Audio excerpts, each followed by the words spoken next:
G5Jefftv. Hit the subscribe button, hit the like button. Please share this video. Support your boy. Support good content at all times. Now, this is the post-fight thoughts for Jose Ramirez versus Amir Imam.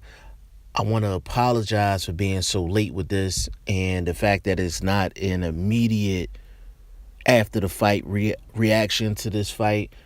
I was not able to watch this fight live. I had something pop up at the house, and I wasn't able to catch the fights until 2 o'clock in the morning Eastern Standard Time in the USA. So I do apologize that it wasn't an immediate reaction, but you know G5Jefftv gonna get to it anyway.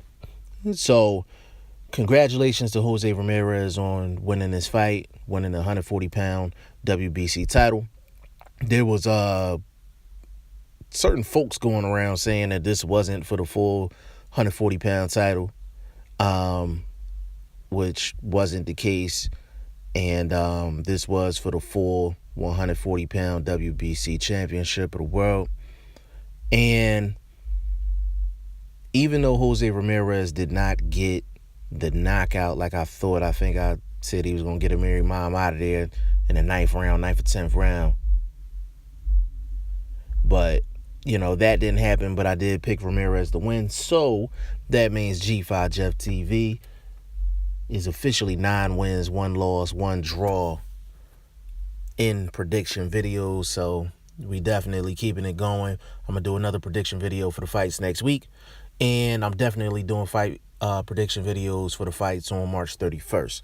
Now, getting to this fight, I'm going to start off with Jose Ramirez because I don't have too much to say about him, and I got a whole bunch to say about Amir Imam. But Jose Ramirez, I like him as a fighter. I like him as a fighter. I was just introduced to Regis Prograis, and I like what he brings to the table. And Jose Ramirez, I like him as a fighter. I seen what he did to Mike Reed, and I was impressed with that. And then this fight, I was impressed with this one. Jose Ramirez has multiple gears in his vehicle, in his boxing vehicle. He has multiple gears in his boxing vehicle. And you can see him during the fight, adjusting during the fight. He's not your standard, typical come-forward fighter, and that's all he can do. Jose Ramirez went in there with a game plan and with the acceptance that he might have to try multiple things in the ring. And that's very important because a lot of boxers will not accept that notion going into a fight. You know the old saying, their plan B is their plan A harder. That's not Jose Ramirez. And technically, he was doing things in the fight that I really liked. Number one, he realized just 1 or 2 shots wasn't going to work with Amir Imam. So what he started doing is he started throwing multiple shots. And a lot of times he was catching Amir Imam with the 3rd shot or the 4th shot in the combination. The first 2 wasn't getting there. They was really just to get his hands down. Secondly, Jose Ramirez was squatting low and throwing over the top. Squatting low and throwing over the top. Now, as a tall fighter with Amir Imam, a lot of times tall fighters, if they don't use their legs, they can become a stationary target for them overhands, for them overhand shots. And that's what was going on with Amir Imam. Like, he's tall, and at times he can use his height, but a lot of times he don't use his feet. Like, he don't use his feet to duck down from shots, and he can't get out of the way of those overhand punches. And that came back to bite Amir Imam. But Jose Ramirez was smart enough to realize that and continue to go to it. Now, Jose Ramirez is going to be a problem at 140 going forward. You can argue that he may be the best 140-pounder in the world. Some people may say Regis Prograis, but I think Jose Ramirez beats Prograis, me personally. Based off of what I've seen, I had to do some more lab work on those guys, but I definitely think Jose Ramirez may be the best 140-pounder in the world right now. Now, getting to Amir Imam, like, I got so much to say about Amir Imam. If it seems like I'm jumping around, I do apologize. But Amir Imam, first of all, shouldn't have got this title fight to begin with. How is he ranked number one and Adrian Granados is nowhere on the rankings, like nowhere on the grid? Adrian Granados whipped Amir Imam's ass and got him out of there after he got knocked down.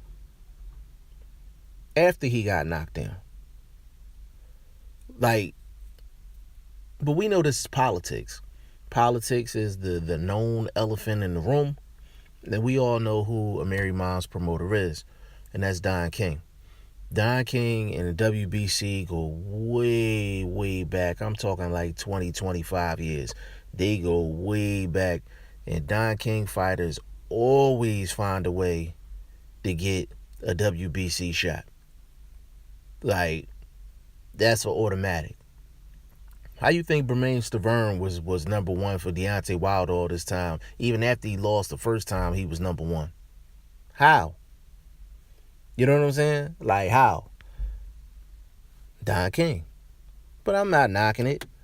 And Don King only got two fighters. He got Amir Imam and Bermain Stavern. His career is done. Don King's career is done as a promoter. He's done. He's finished. He's toast. There you go. Now, secondly, with Amir Imam, and I said this in a prediction video, forget the technical ability, forget the boxing tactics. When the going gets tough, what is Amir Imam going to do? What you going to do? When they get tough, what you going to do? You going to man up? You going to dig your feet in the ground and you going to go to work? Or you going to let up?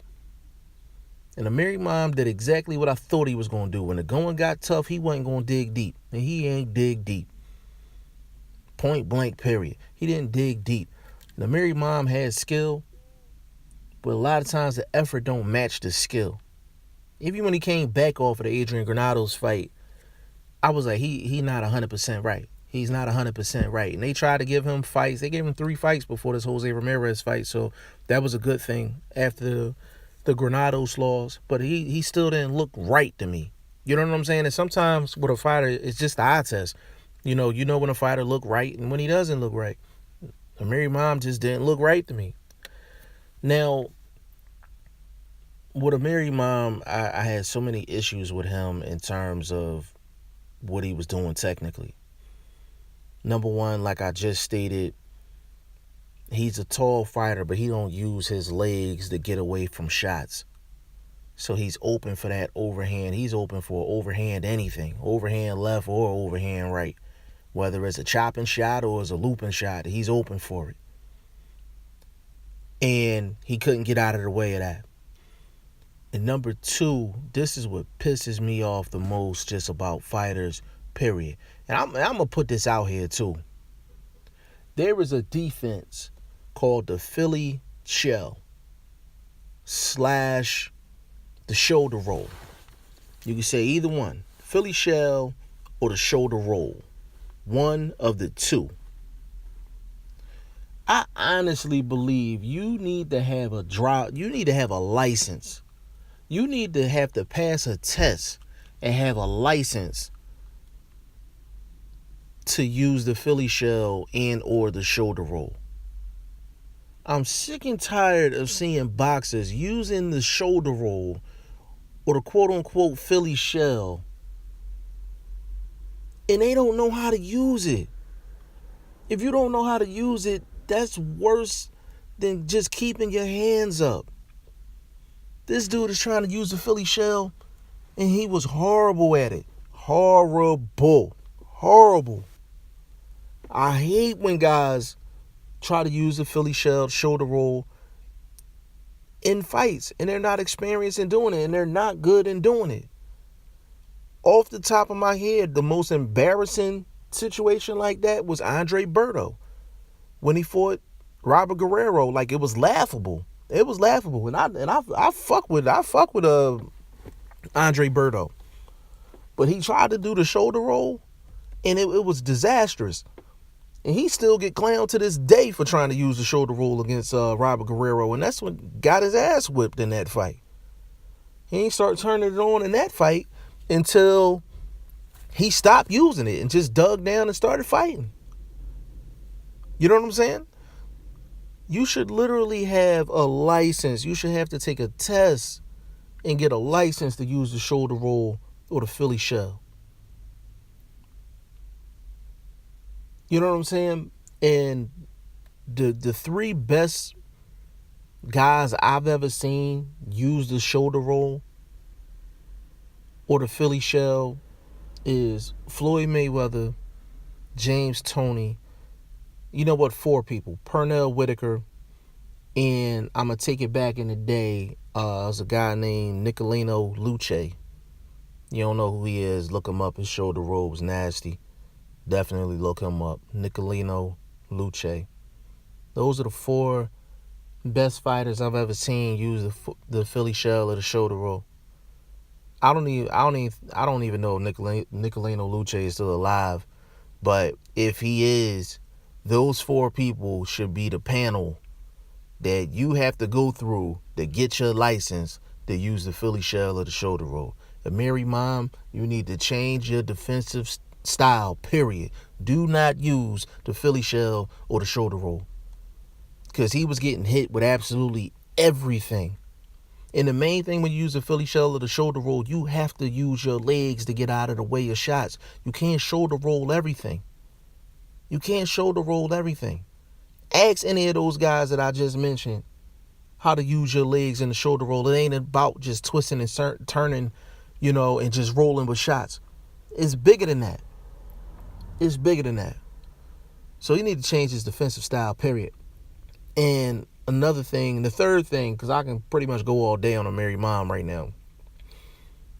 The third thing is he only has one gear. He only has one gear in his boxing vehicle. He only has one gear. When guys are not pressuring him, when he's not going up against a pressure fighter and he's able to go in there and use that slick boxing stuff and that little cute stuff and all that, he looks great. He looks like a Hall of Famer in the ring. But when he goes up against a guy that's going to put some pressure on him, he goes up against a guy that's going to force him out of his natural style, he has nothing else to go to. He has nothing else to go to. Amir Imam, plan A, plan B, and plan C is the same. Because he only goes in with one plan. You know what I'm saying? He only goes in with one plan. And you can't be an elite fighter when you only got one plan. You only got one way of fighting. And there's a lot of fighters out here that's like that, but they're matched up correctly. They don't ever go up against a guy that can expose that. Take a Guillermo Rigondeaux. You know what I'm saying? One trick pony. He's great at he's great at that one trick, but he's a one trick pony. But it took for him to face Lomachenko to get exposed. You know what I'm saying? Amir Imam, he can't play high speed chess in the ring. He only can play low speed chess. You know what I'm saying? And in that sense, he reminds me of Adrian Broner. He can't switch it up. He got that one plan A, and that's it. So Amir Imam needs to go back to the drawing board. The problems that he have, I don't know if he can fix it. I think the only way you can fix Amir Imam at this point is the fact that you just need to match him up against specific guys. You can't put him in against pressure fighters. You put him in against pressure fighters, he's going to lose. He's going to lose, point blank, period. You put him up against other boxers or other technical guys and guys that's not going to put, extreme aggression on him, then he has a shot. But as pissed off as I am with Amir Imam, I'm still going to check for him because I'm a boxing fan, and I like Amir Imam, but his flaws is evident. So hopefully he can bounce back. Jose Ramirez, I'm definitely checking for him, man. He's definitely looking like a beast at 140, so I hope he makes a lot of title defenses. They match him up against really good fighters, and hopefully we can see Jose Ramirez grow, hopefully into a pound-for-pound type fighter. Y'all let me know what y'all think of the fight. Let me know what y'all think of Jose Ramirez and Amir Imam. I'm telling you, I got other videos coming on the fights that happened last night. Y'all let me know what y'all think in the comment section. G5Jefftv. Hit the subscribe button, hit the like button. Please share this video. Support your boy. Support good content at all times. Appreciate y'all. Peace.